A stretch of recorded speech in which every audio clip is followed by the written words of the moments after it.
praising God again, this time for the way that he does not want to abandon us to despair. Let's call this chapter 3. What will you do when you realize the way back?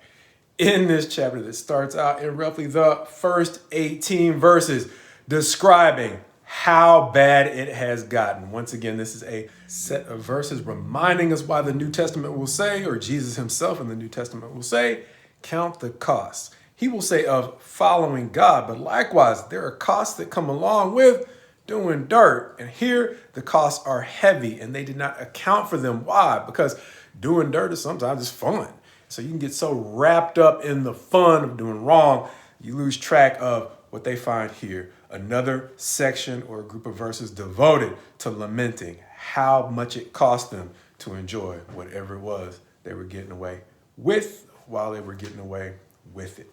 Verses 19 through 24, making up a very famous section of scriptures or passages that talk about the reason why even in the depths of, as we say sometimes, their despair, they still have reason for hope. Verses 25 through roughly, I'm going to say 39, talking about the way that their hope is not mired in simply flowery feelings, but the reality of acknowledging the things that they did wrong. Why? Because they have a future. And part of that future is, as we say sometimes, not going back down this same road again. So part of what they're going to realize is in verse 31 through 33, it's so important to understand God's motives as we have started out titling this chapter, setting the theme to help us understand that God does not want to leave us in places of despair. He will, he clearly will. That's what most of these chapters are about, but that's not the point.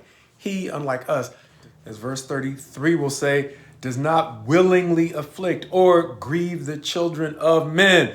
My paraphrase, he'd rather be doing something else. He doesn't naturally find joy in harming people, but he will relieve others at the expense of the happiness of those who just won't leave him alone. That's my country paraphrase again, but that section of verses will go on through verse 39 to observe, why should a living man complain, a man about the punishment of his sins, understanding that it seems Judah, or at least this representative of Judah, gets it. There are certain things they are going through because of what they have done. And maturity turns in the next set of verses for him to say in verses 40 through 45, let us test and examine our ways, a timely lesson even today. As verses 43 through 45 are going to show us that that is an effective way of having a better understanding of what God is willing to do for us moving forward. One of the tragedies of our ways dragging us into ruin, we can see in verses 46 through 54, understanding that life is difficult enough. Everybody's got enemies, but it's probably even worse when, as we say from time to time, the things that we do legitimately open a door for our enemies to either rejoice in our downfall or to participate in our downfall. Verses 55 through 66 will say the end of the chapter, seeming to break down this way.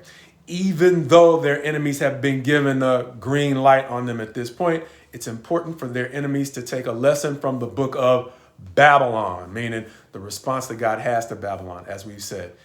Just as in our modern concept of self-defense, proportionality is key. What Babylon lost track of, in the same way that Israel is going to lament at this point, proportionality has everything to do with whether or not their enemies get to simply respond or retaliate against Israel, or whether their enemies are actually setting themselves up for another round or their own round of God's discipline, which is exactly how this chapter ends up. As the writer in verses 61 through 66 calls on God, specifically in verse 64, to repay them according to their wrongs, setting up, or hopefully not causing us to overlook, the hope in the chapter, as we mentioned in verses 19 through 24, a relatively famous passage that says, remember my affliction and my wanderings, the wormwood and the gall. My soul continually remembers it and is bowed down within me. But this I call to mind, and therefore I have hope. The steadfast love of the Lord never ceases. His mercies never come to an end. They are new every morning. Great is your faithfulness. The Lord is my portion, says my soul. Therefore, I will hope in him.